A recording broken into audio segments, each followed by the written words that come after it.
This is Gene Krebs. Hi there. Oh. Whoosh. And we're high on Ohio. I'm sitting down here with my longtime very good friend and former colleague, now Senator Charleta Tavares. As we sit here in her wonderful office, I must say, this has been a wonderful renovation that they've done here in the South. You have a gorgeous office. And also, I think you may win the prize for the most number of plaques on the wall. Okay? I follow after my predecessor. Okay. Well, then talking about your predecessor, then, for this, our audience here is people who want to know how things work in Ohio. And Ohio's run, I often say somewhat flippantly, by about 5,000 people, okay? You're one of them, and so for the youth, they want to know, how did you get here? So how did you fetch up here? It was interesting. I started in high school. I was involved in the election of a city council member. And a number of the young women here in Columbus, I grew up here in Columbus, and a number of the young women of my high school got involved in the campaign for the wrong reason. He was cute. And so we got involved in that campaign. The campaign was like a family. And the older adults took us under their wings. It often becomes that way, doesn't it? Exactly. And back then we had to do mailings. And stuffing envelopes. And so that was the work that the young people generally did. Yeah.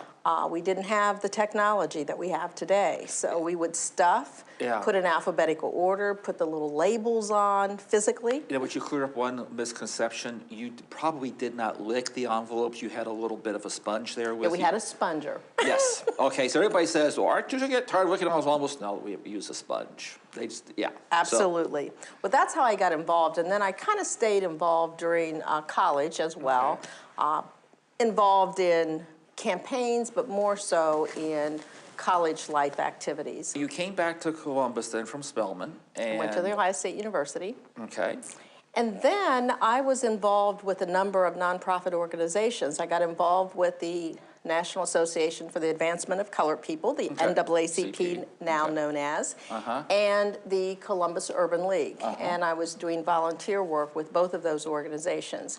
And I met then State Representative Ray Miller, and he needed staff support. He saw that I was volunteering for other organizations. I met with him. I started working for him. I was supposed to work from 10 until 2 every day. That lasted 2 weeks. That was a constructive fiction, wasn't it? That was. And then I started working 8 to 10, 12 hours every day. I became his full-time volunteer legislative assistant. And that was over at the Rife Tower on the 11th floor. Well, no. You were on the 10th floor? No, I was in this building as a staff member. This was in the 80s. Yes. I was a staff member, and this building was called the Annex. Okay. That's when it had not been renovated, and we had lots of offices cramped in this beautiful building with partitioned walls and drop ceilings. Oh, yeah. I will tell you, my then state senator, Barry Levy, his office had an air conditioner that vented into the secretarial pool office, which then had an air conditioner that vented into the hallway. No rhyme or reason. Just it was like it was a metaphor for a lot of government, though, because it's just kind of grown up over the years like Topsy, and never been cleaned out and had an examination of. Well, I worked for him for a year and a half as a volunteer. And then when Governor Celeste was elected, then Representative Miller became the chairman of a committee. And back then, in order to get full-time staff, you had to chair a committee.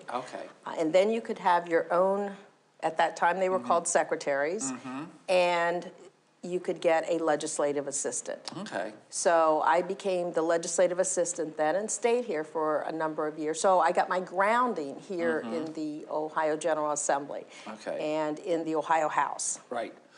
And then when did you leave that employment then? I left in 1988 and went to a statewide children's organization called the Public Children's Services Association of Ohio, PCSAO.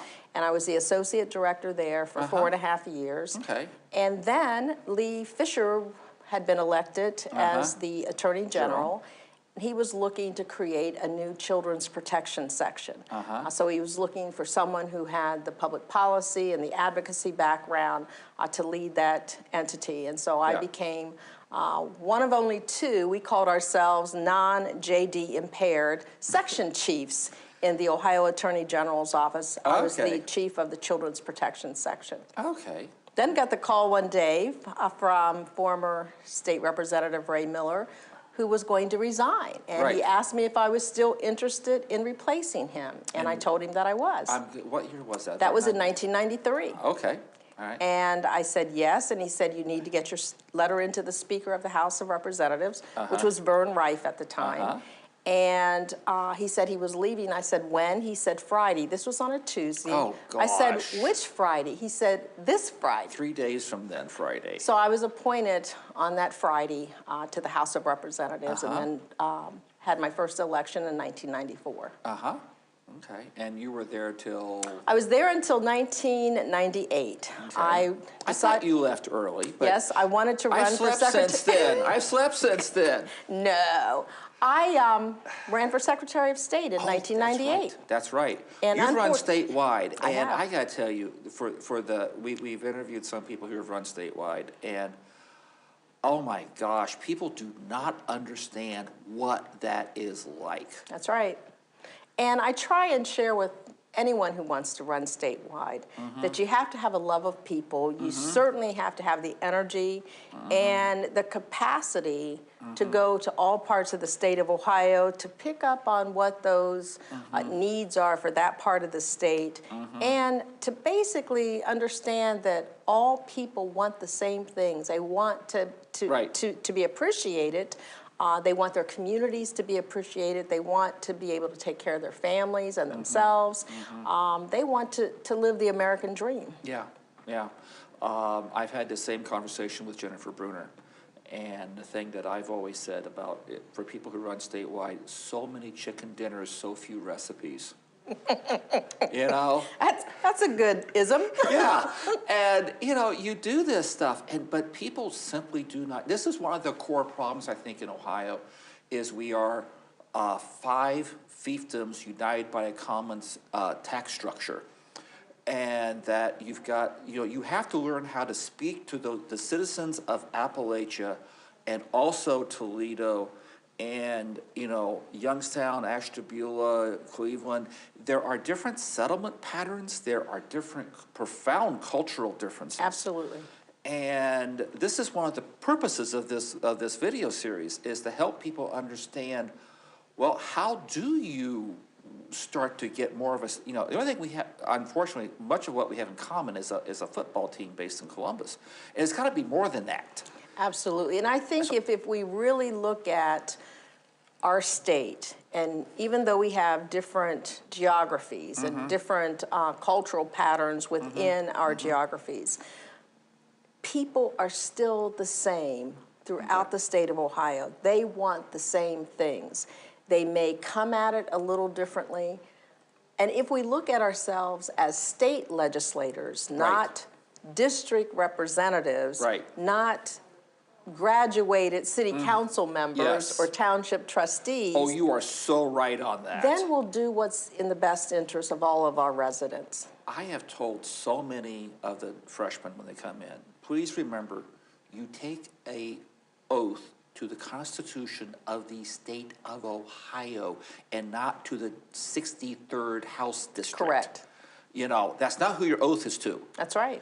And your oath is to the state of Ohio and the U.S. Constitution, and you're supposed to perform in best of your duties for that, and not for a narrow demographic, geographic, and geologic slice of Ohio. It just burns my hide when I hear them say I am with you, Gene. It is something that I think if all of us brought the perspective of our district, and that's what we're supposed to do, bring the perspective of our district, and then build consensus around what is in the best interest of our state, taking all those perspectives into consideration.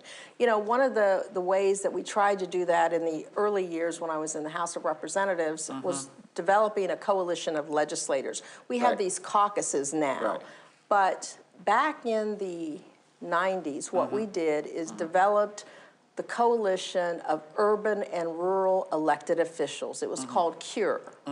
And what we saw is in the Appalachian communities, the rural areas of the state, the urban centers of the state, we had common issues. Poverty, lack of job opportunities, education systems that needed assistance, and healthcare shortages. And so we came together as legislators around those issues. Try to figure this stuff out. Well, going back to your curriculum vitae, as they say. So 98 came, 98 went, then where'd you, I think that's city council then? Correct. Okay.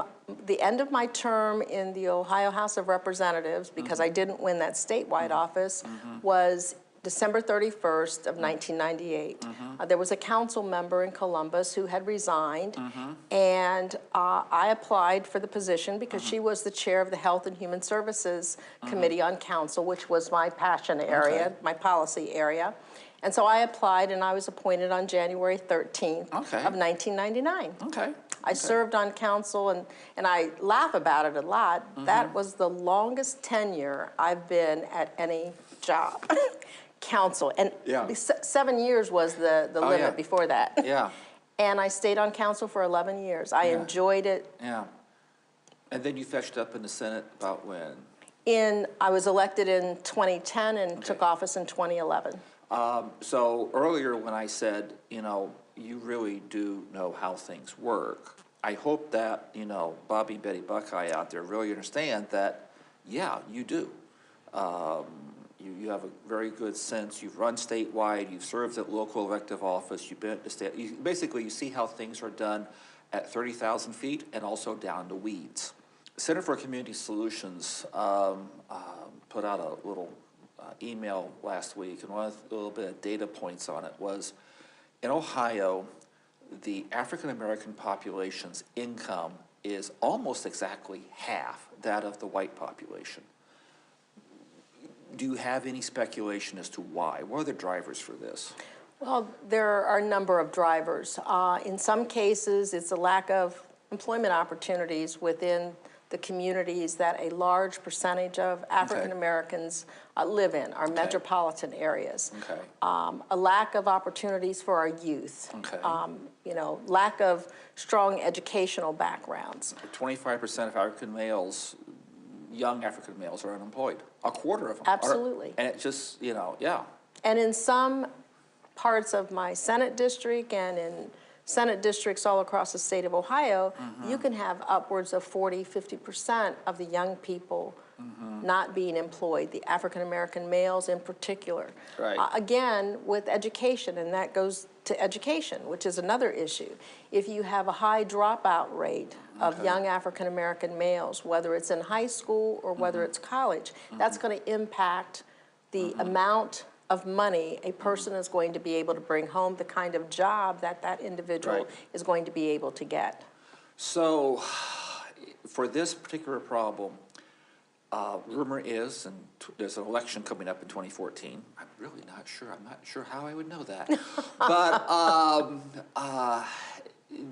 the next state budget of 2015 is looming. And a lot of us, yes, it's a year out, and a lot of us are already starting to wonder, all right, so how do we do? So what would be your recommendation to whoever is going to be the governor in 2015 on January 11th, 2015?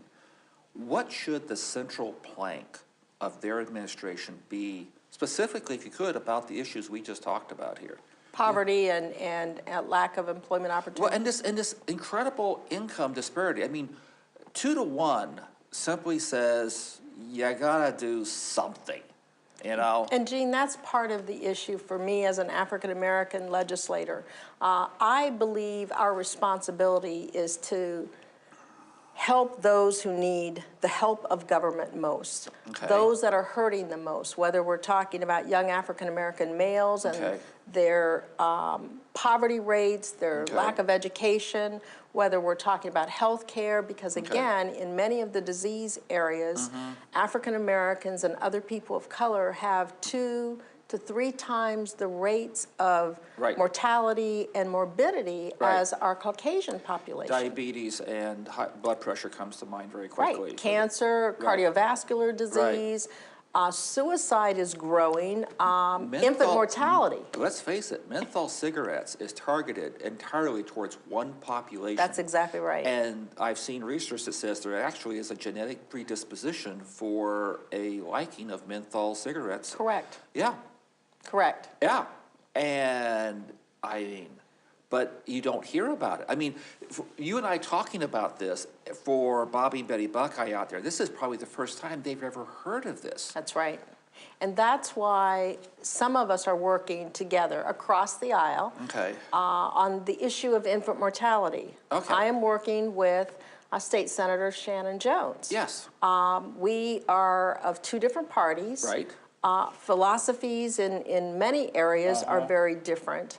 But we are working together to eliminate the disparities amongst African-American babies and Caucasian babies, Okay. where African-American babies are dying at 2.5 times the Right. rate of Caucasian babies.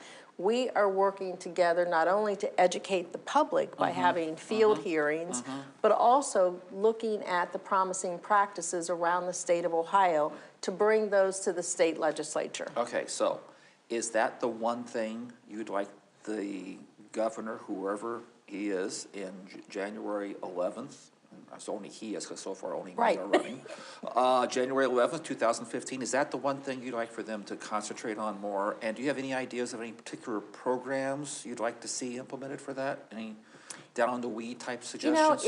It's certainly infant mortality is critical because the health of our babies is certainly an indicator of the health of the community in general. And their long-term health thing moving forward. Absolutely. So, If we can't ensure a child, an infant, can live through their first birthday, how can we guarantee any one of us are going to have the quality of health care, Okay. the health care outcomes to have a strong, healthy life? Okay. Well, I know, being a member of the General Assembly, that you get exposed to a whole lot of myths. And I always joke that, there's not a General Assembly, it's actually 4 caucuses, That's correct. okay? And so when you have these group thinks and everything, and everybody's guilty. I know that when we served together, I'm sure I was guilty as everybody else, okay? But the thing is that, but groupthink implies there's myths. So is there a myth out there that everybody believes in and knows is true, but you're sitting there going, not so fast, it's really not that way? Do you have one you can share with us? Yes, I have one that really focuses in on 2 policy areas. The myth is that there's fairness and impartiality and equal treatment in the criminal justice and healthcare systems. Okay. Criminal justice system, fairness, impartiality, and equality in how we treat people. That is not true, and we had a commission back in the 90s called the Commission on Racial Fairness. Justice Moyer and a team of lawyers and judges. We miss Tom, don't we? Yes. And they went Great through leader. the entire criminal justice system from decision to arrest and what we charge people with all the way through sentencing. And what that commission found is that we do not have a fair, impartial, and equal justice system for racial populations. Okay. African Americans specifically, but racial and ethnic populations. So is the problem still existing? Well, Gene, I've got a couple of reports. Okay. One is the report of the Ohio Commission on Racial Fairness. Again, this was back in 1999. And then the recommendations of an action plan that came together after that in 2002. Have we? Implemented No. 5%, 10%, Oh, 25%, 50%? maybe Half? 20%. Okay. But there is no focus. Nobody is taking the lead to really implement the recommendations. So that's the criminal justice system. Okay. So healthcare system, and that's why healthcare is critically important. If a person does not have a good health for that individual. Their health is not optimal. They're not going to be ready to learn. Right. And they're not going to be ready to earn. So they're Right. not going to be able to go to school and become educated, and they're not going to be ready for employment. You know, that's a very nice frame. What was that? Ready to? Ready to learn and ready to earn. Okay. All right. That's one of my Charleta-isms? correct. Okay. All right. But for me, healthcare is fundamental. Yeah. And so, again, do Yeah. we have a fair, equitable healthcare system? Yeah. No. Yeah. The Institutes of Medicine, which is a well-respected research entity that does lots of research on healthcare, they issued a report in 2003 that talked about the unequal treatment Okay. in our healthcare system Okay. based on race and ethnicity. Okay. So again, those are two policy areas that are critically important if we're going to ensure that Betty and Bob Buckeye have You the like same that phrase. opportunities, absolutely, Yeah. have the same opportunities to be healthy Yeah. and to be treated fairly in Yeah. two very important policy areas and two important systems in our state. Now, about a year ago or so, if memory serves me correctly, the General Assembly and the governor did something on returning prisoners.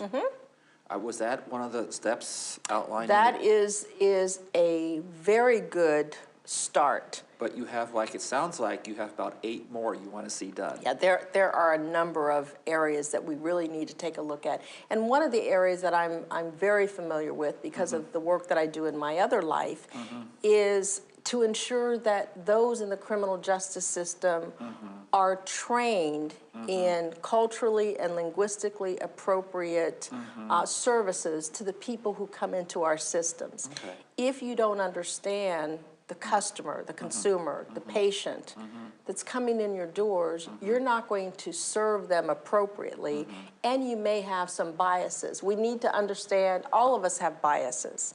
We need to understand those biases and not feed into the negative stereotypes.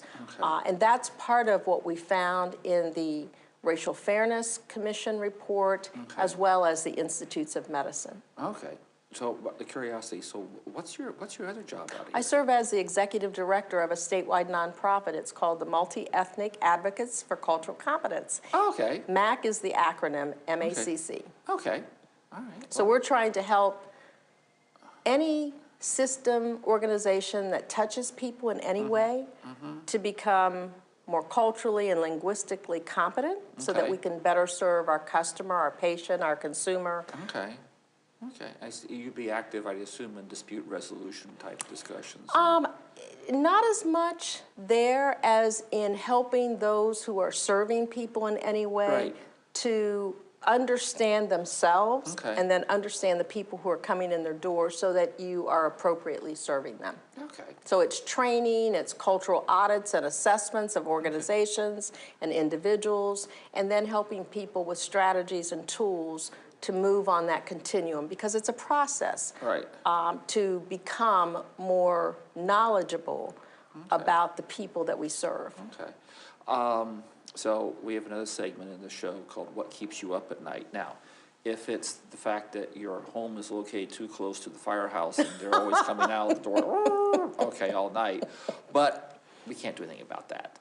But on the other levels, what keeps you up at night, do you think, from a public policy perspective more? I think for me, it really is the poverty rates in our communities all across the state, and the recognition that in a country as wealthy as ours, in a state that's as wealthy and strong as ours, that we have people who are sleeping under the bridges, that we have veterans who are out there on the streets, we have people living in substandard housing, and that we aren't addressing it back to the poverty. We are not addressing the upstream root causes. Sometimes we're just dealing with the symptoms. Okay, Charles Murray, who's taken a look at this issue, points out vast problems with the white population, in his book, Coming Apart, on the cultural problems, So what do we do? It goes back to what I talked about a little earlier. Better understanding ourselves, our own biases, understanding, appreciating other people, their culture, who they are, not trying to make everyone fit into a round hole, that we are all just alike, because we're not. And we should appreciate, when people say, this is something that, for those of us who are in this field of understanding cultures and becoming more culturally competent, when people say, I don't see color, and when people say, I want to treat everyone we should treat everyone as we would want to be treated, that was the common knowledge and practice years ago. But maybe the way you want to be treated is not the way I want to be treated. The way you want to interact may not be the way that I want to interact. To say that I don't see color means you don't see me. Right. Let me throw this out for you to respond to. Where I was raised, on one side of us, the family had no indoor plumbing, no plaster, just bare lath on the walls, and they would skin the raccoons on the living room floor while watching John Wayne movies. Okay. The family on the other side of us had what we called the cement pond with the inflatable cover, and they spent all January in Hawaii because they said it was cheaper to do that than try to heat their house. In other words, I was raised up in a very mixed income community, but it left me with the political skill of I can talk to people no matter where they fall in the socioeconomic demographic scale. One of the things that I'm very profoundly worried about is, and I blame Sproul for this, is that... You and I agree with that. Yeah, is this economic demographic segregation. And when you read David Rusk, and Charles Murray too, and also Bill Bishop on the left. So I got people on the left, got people on the right, all referring to this issue of... Economic segregation. Yeah, and... gated communities. Gated communities. And what David Rusk says, son of Dean Rusk, says in his research that dispersed affordable housing is a major key in fixing this, but he's also very clear he can't figure out how to save the parents. He can only save the children.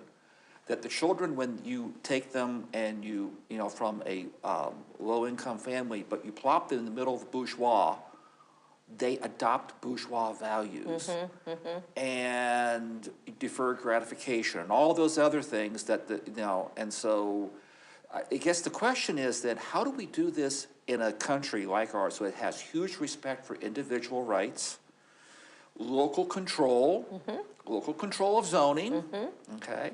How do we fix this? And that's part of the major issue, the local control of zoning. And our housing policies generally being at the local level rather than the state level. Because, you can have zoning requirements and adopt policies that say that the house has to have so many square feet, that the plot has to be so large, which ensures that only those who have significant amounts of money can live there. Now, this bleeds into something else. Congratulations, or my sympathies. You just got named to the Ohio Constitution Modernization Commission. Correct. I was elected by my peers as the co-chair. Right.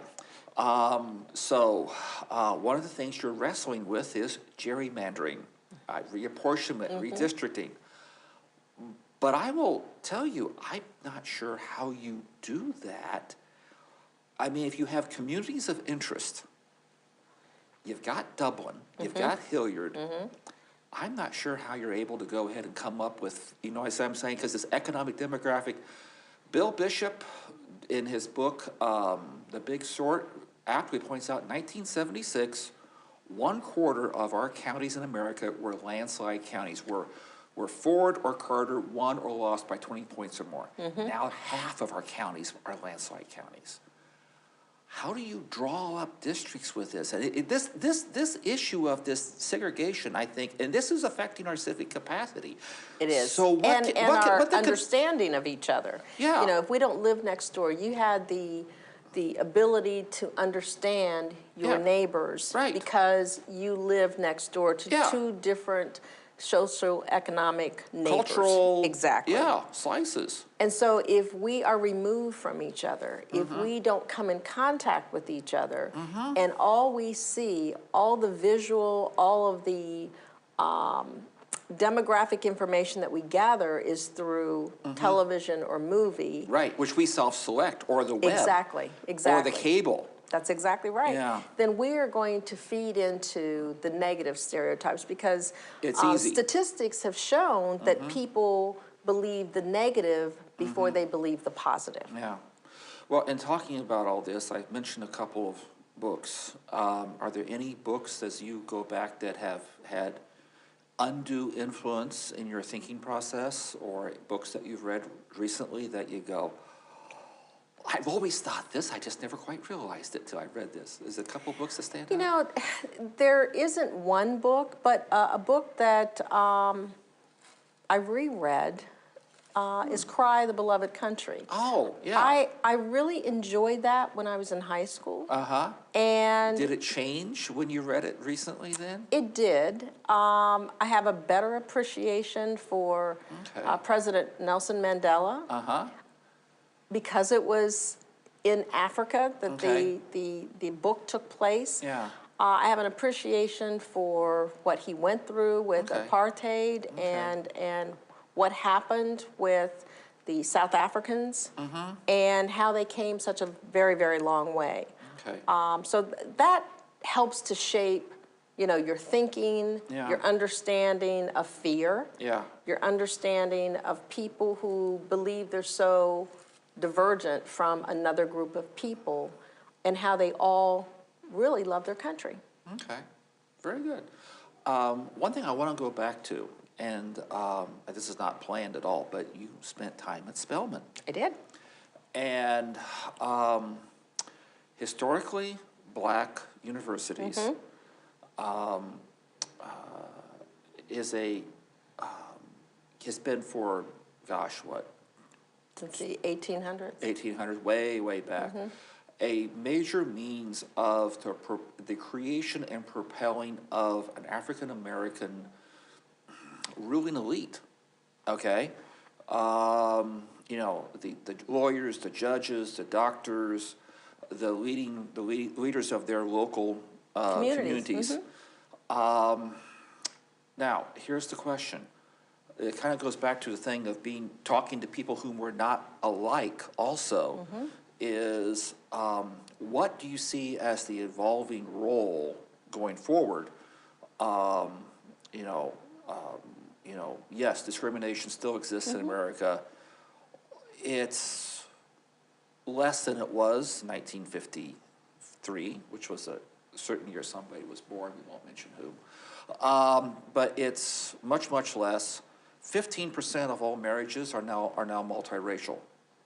Okay, this is an issue which I sincerely convinced eventually biology is going to take care of to a certain degree. But how do we move forward with this, and do black colleges actually? Because we're talking a lot about being with people who are not like you. Correct. So are black colleges helping or hindering this discussion, do you think, then? I think black colleges are certainly helping, because just as in the late 1700s, early 1800s, as the historically black colleges were being developed, back then it was because of That's the only opportunity. Those were the only opportunities. That was it. And so that's how we had the leaders within the African American community getting their education. Right. The majority of the doctors and lawyers at that time came out of those historically black colleges. And still today, the number of graduates in those advanced degree programs still come out of the historically black colleges. So again, you look at African Americans today, there is a wide gap between those that are extremely poor Right. and African Americans who are doing very well. Right. There are African American young people who have grown up in predominantly Caucasian communities Right. Their whole life. Right. Upper And- Arlington, Dublin, exactly. Bexley, yeah. And some of those young people want to get the experience of being Okay. in a system that supports and acculturates them Okay. to their African American history. That was why I went to Spelman. Okay. I grew up in schools that were predominantly Caucasian. Okay. I didn't have an African American teacher until I was in high school, Okay. and there were only 2 African American teachers. Okay. So for me, it was to better understand and appreciate that people who look like me could be in leadership positions, Okay. could be that community that surrounded me as a student and really wanted me to do well. Okay. Now, because this is all very unplanned, I haven't done, but I remember there's Spelman and the other prominent. Morehouse. Howard. Howard is in DC. Howard. I believe Howard has had a 40% decline in applications recently. And there's some concern about the long-term viability. Why do you think they're having this discussion about viability long-term? What do you think can be done to solve it and fix it? And, along those Well, I lines. think for me, Howard's history is rich. I mean, Okay. some of the leaders of these United States that are African American have come out of Howard. Right. And certainly they have a medical school, which Right. has produced Right. many of the physicians. Healthcare, going back to healthcare, Right. we have a shortage of African American physicians and other healthcare professionals. We have a shortage of all professionals know. right now in the healthcare field. I'm going to be talking to Newcomb Good, later good. about this whole thing, and In fact, I was talking to Eric yes, and Porphyry and yes, Gina. yes. I'm interviewing them in March. Yes, that is a preview of our March interviews coming up. Yes. Good. Well, they have a pipeline program that they're working on to try and get more Right. racial and ethnic young people interested in the healthcare professions.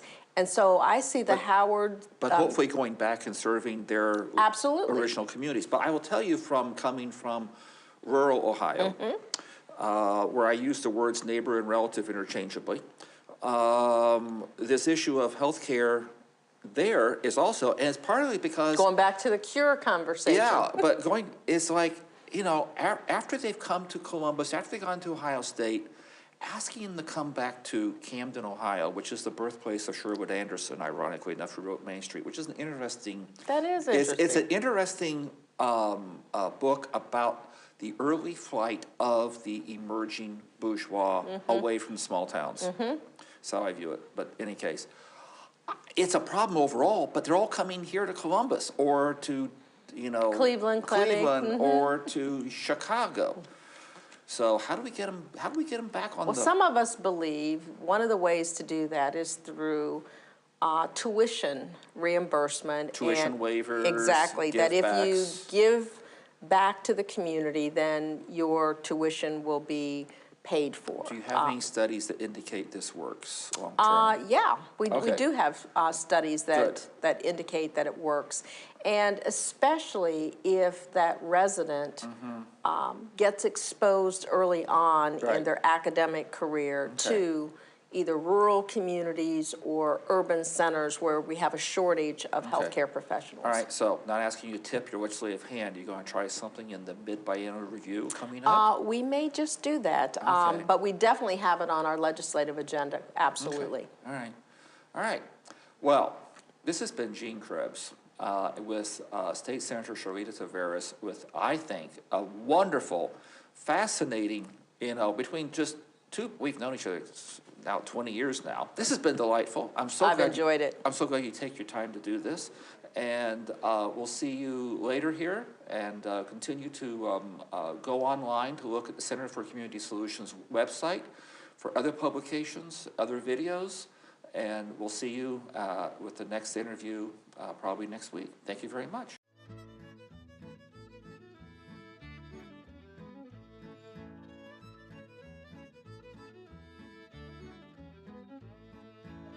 For more about the Center for Community Solutions or their publications, please visit www.communitysolutions.com.